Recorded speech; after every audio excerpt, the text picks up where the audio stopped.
Hi guys, তো চিংড়ি মাছ দিয়ে আজকে আমরা খুব সুন্দর একটা রেসিপি করব। ঠিক এরকম বড় বড় চিংড়ি দিয়ে কিন্তু টেস্টটা খুব ভালো হয়। তো আলু কুচিয়ে কলা পাতায় চিংড়ির পাতুরি করব, যেটা কিন্তু খেতে অসাধারণ হয়। তো অবশ্যই কিন্তু আপনারা এইভাবে করবেন। তো এগুলোকে আগে ভালো করে কেটে ধুয়ে পরিষ্কার করে নেব। আলু একদম সরু সরু করে মা কিন্তু একদম কুচিয়ে নিয়েছে। একটাই আলু দিয়েছে, একদম পাতলা পাতলা করে কুচিয়েছে, এই জন্য অনেকটা মনে হচ্ছে। আর এখানে কিন্তু আমাদের চিংড়ি মাছটা একদম ধুয়ে পরিষ্কার করে রেডি হয়ে গেছে। আর এখানে পরিমাপ অনুযায়ী যতটা আপনাদের মাছের কোয়ান্টিটি হবে ততটা অনুযায়ী সর্ষে, মানে কালো সর্ষে, সাদা সর্ষে, পোস্ত, বেশি করে একটু ঝাল ঝাল করে করছি, তাই কিন্তু একটু বেশি করে কাঁচা লঙ্কা দিয়ে ভালো করে এটা কিন্তু একদম পেস্ট করে নিয়েছি। দেখতে পাচ্ছেন একদম চাপ চাপ, এমন না কিন্তু খুব বেশি ঝোল ঝোল। পাতার মশলা কিন্তু কখনোই খুব বেশি ঝোল করলে হবে না।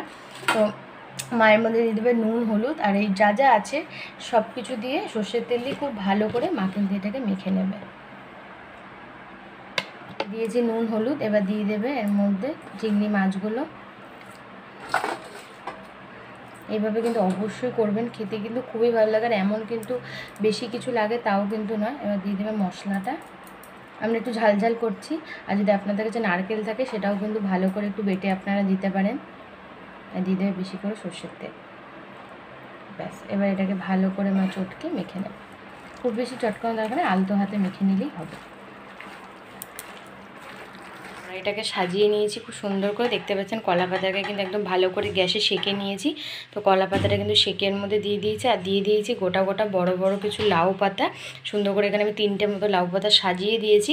লাউ পাতাটা দিলে কিন্তু এটা টেস্ট আর গন্ধটা আরও সুন্দর হবে, সেই জন্য কিন্তু আমি ভেতরে একটু লাউ পাতা দিয়ে নিয়েছি। এবার এর ওপরে কিন্তু চিংড়ি মাছটা সুন্দর করে সাজিয়ে দেবে। তো গাইস, তো এখানে আমি সুন্দর করে কিন্তু দেখুন মায়ের মধ্যে দিয়ে দিয়েছে, একদম মাঝখানেই কিন্তু দেবেন, খুব চারিপাশে ছড়াবেন না।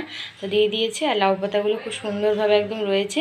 তো গ্যাসটা কিন্তু আমি জ্বালিয়ে দিয়েছি, একদম হাই ফ্লেমে দিয়ে দিয়েছি। ম্যাম 2-4 মিনিট একটু হাই ফ্লেমে থাকবে, তারপরে কিন্তু মিডিয়াম টু লো ফ্লেমে এটাকে খুব সুন্দর করে এইভাবে করে নেব। এখন ঢাকা দেওয়ার কোনো দরকার নেই।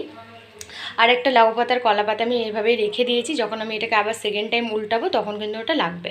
তো এটা এইভাবেই হতে থাক। পিঠ কিন্তু খুব সুন্দর করে হয়ে গেছে। তো এটাকে আমি প্লেটে নামিয়ে নিয়েছি। এবার কিন্তু অপর পিঠটা আমি এর মধ্যে উল্টে দেবো। তো দেখুন এখানে আমি কলা পাতাটা দিয়ে আরেকটা লাউ পাতা দিয়ে দিয়েছি, দিয়ে এবার এটাকে আমি এর মধ্যে উল্টো করে দেবো। এটাকে উল্টে দিয়েছি, আর ওপর থেকে যে কলা পাতাটা ছিল সেটা কিন্তু সরিয়ে দিয়েছি। এটা কিন্তু শুধু লাউ পাতাটা আছে ওপরে। তো দেখতে পাচ্ছেন একদম কত সুন্দর লাল লাল হয়ে গেছে। তো ওই পিঠটা হয়ে যাবে ঠিক এরকম মিডিয়াম টু লো ফ্লেমেই কিন্তু এটা হবে। তো এইভাবে আর কিছুক্ষণ আমরা এটাকে করে নেব। পাতুরি কিন্তু একদম রেডি। আর মিনিমাম তারপর আমি 10 মিনিট অবধি এটাকে গ্যাসটা মিডিয়াম টু লো ফ্লেমে এইভাবে দিয়ে রেখে দিয়েছিলাম। আর আলু সিদ্ধ না হওয়ার কিন্তু কোনো ভয় পাওয়ার দরকার না। আলুটাকে যতটা পারবেন একটু সরু সরু কেটে নেবেন। আর তারপরে কিন্তু গ্যাস লিভিয়ে দেওয়ার পর 10 মিনিট অবধি আমি এটাকে এইভাবেই রেখে দিয়েছিলাম। তারপরে কিন্তু এটাকে প্লেটে আমি নামালাম। তো দেখুন এত টেস্ট হয় এটা খেতে, অবশ্যই আপনারা করবেন। যদি লাউ পাতা নাও থাকে তো না থাকুক, কিন্তু অবশ্যই কিন্তু এইভাবে একবার করবেন। দেখুন এই লাউ পাতাটাও কিন্তু খাওয়া যাবে, যেটা এত সুন্দর সিদ্ধ হয়ে গেছে। দেখুন কত সুন্দর আমাদের একদম লাউ পাতায় চিংড়ি রেডি। পাতাটা একটু সরিয়ে দিই, তাহলে আপনাদের দেখতে সুবিধা হবে।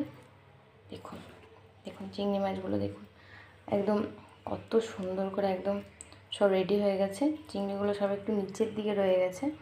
দেখুন কত সুন্দর, এখনও অনেকটা গরম গরম আছে। দেখুন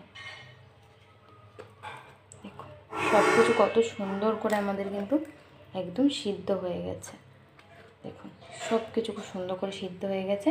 এরকম সুন্দর লাউ পাতায় চিংড়ির রেসিপিটা আপনাদের কীরকম লেগেছে সেটা কিন্তু অবশ্যই কমেন্ট করে জানাবেন। আর ভিডিওটা যদি ভালো লেগে থাকে তাহলে লাইক করবেন, শেয়ার করবেন, আমাদের চ্যানেলটা অবশ্যই সাবস্ক্রাইব করবেন, বেল আইকন ক্লিক করবেন এরকম নতুন নতুন ভিডিও সবার কাছে আপনার কাছে পাওয়ার জন্য।